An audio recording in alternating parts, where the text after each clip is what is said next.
żeby zapytać, kiedy pan zaczynał robić filmy, były różne ograniczenia. Po pierwsze było oczywiście ograniczenie budżetowe, pieniądze, no ale po drugie było też ograniczenie technologiczne, ale z tym sobie pan świetnie poradził, była wyobraźnia i udało się uzyskać ten dowcipny efekt i zrobić to bez tego budżetu i bez tej technologii. Obecnie jest tak, że nawet nie trzeba dużych budżetów. Właściwie mamy nieograniczone możliwości, jest technologia trójwymiarowa. No a okazuje się, że to, co się produkuje, to są takie błyskotki bez żadnej treści. No i teraz pytanie, czy pan się ze mną zgadza? Odpowiedź, a co jeśli nie? No w takim razie niech pan przynajmniej udaje, że się zgadza. Dobrze, a kogo należy za to winić? Kolejne pytanie? Jego! Załatwimy to, odpowiedź. I think what you're describing is what Hollywood is making these days, and Hollywood dominates.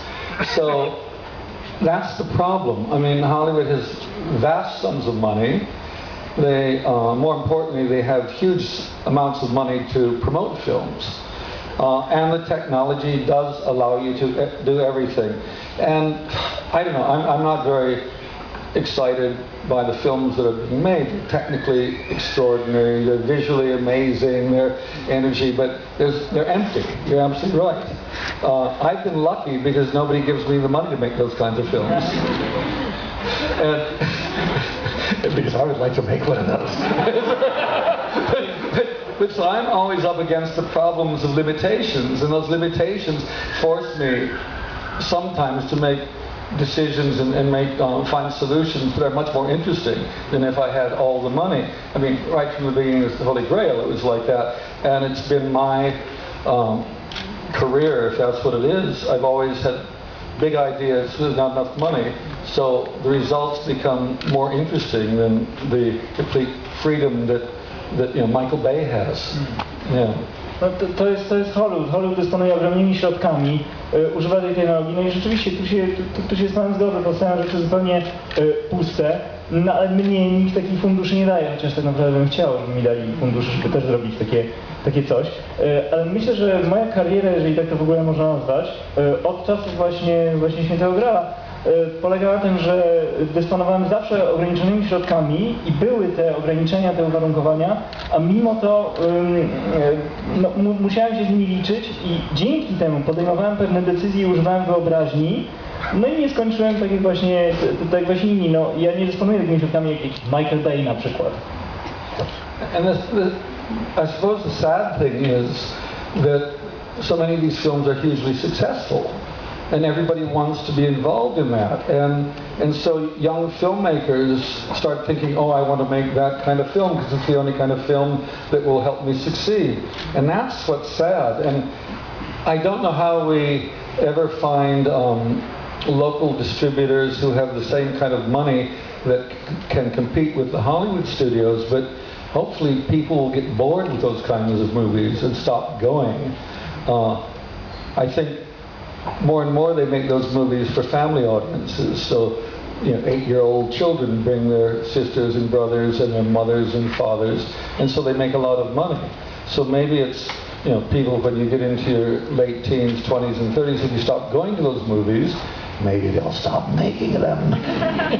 To smutne, bo młodzi filmowcy chcieliby też robić takie filmy i myślą, że to jest jedyna droga do sensownej kariery.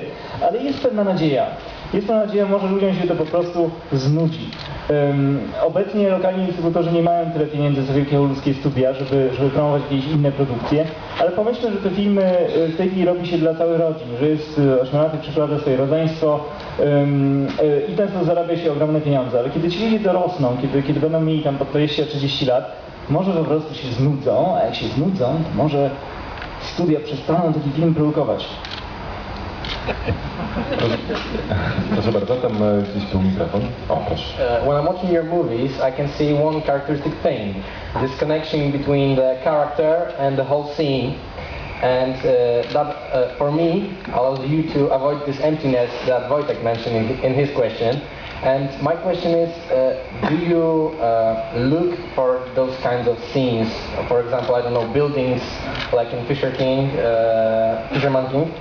and or this is just I don't know, some kind of your instinct that you're just seeing something and you're thinking, I must put Jeff Bridges right here, it will be perfect, or is you thinking you're looking for it on purpose? Chyba całą charakterystyczną pana filmów, które tu dostrzegam, dzięki której nie są one tak puste, jak tutaj zauważono wcześniej, to jest połączenie, czy związek między postacią a jej otoczeniem. No i teraz pytanie, czy pan to jakoś instynktownie dobiera tę scenografię i te miejsca, tak na przykład te budynki Fisher Kingu, które tak dobrze tam wpadają, czy pan po prostu wie, że Jeff Bridges ma tu stanąć i to właśnie będzie ten efekt, czy jakoś pan specjalnie szuka tych scenerii, czy tych scenografii? I actually like people in environments, and it's a relationship between the person and the place they live or whatever is going on. So I'm always thinking of that. So the sets, the locations are characters in the film, so there's a dialogue going on. And it's just the way I like it. So in Fisher King, the original script is very... Woody Allen could have made it in a room and a house, and it'd be fine. But I thought, no, we're dealing with a kind of, let's create a medieval world. So let's make each place, so Jeff Bridges' place, is steel and glass. It's photogenic, it's beautiful, but there's no soul. It's a dead place. And then you take the video shop, and let's make it all cluttered and organic colors. And it's at the bottom, so that's like a peasant's hut at the bottom of these big skyscrapers, like it was in a forest. So you start building things that way. Whether all the audience responds the same way, I don't know. But it's the way I just try to work, and the fact you've noticed it, thank you very much. Lubię rzeczywiście przedstawiać ludzi w ich otoczeniu i lubię, kiedy to otoczenie, to środowisko nawiązuje dialog, kiedy jest dialog między postaciami a tym miejscem, w którym żyją, w którym się znajdują. I w Fisher Kingu chciałem tutaj w pewien sposób przedstawić ten świat, świat średniowieczny, czyli z jednej strony mamy ten budynek, w którym mieszka bohater grany przez Jeffa Bridgesa, który jest zrobiony ze stali i ze szkła, to jest taki typowy wieżowiec, ale on nie ma duszy. A z drugiej jest pusty. Z drugiej strony chciałem pokazać tę stronę takie podzamcze, tak, jakby średniowieczne, czyli ten wypożyczalnie, która z kolei jest zupełnie inna, jest taka organiczna. Jest tam dużo takich różnych elementów. Nie wiem, czy wszyscy widzowie to zauważą, ale coś takiego chciałem przekazać. For all the elements, in a sense, I suppose I'm kind of thinking as if I'm a painter. And here's this painting, and every element in it is going to be part of the story I'm telling.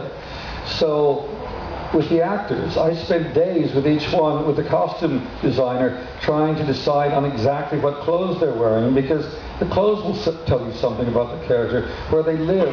Each of these things is part of creating a world that I hope is ultimately believable, and everything in it has a certain sense.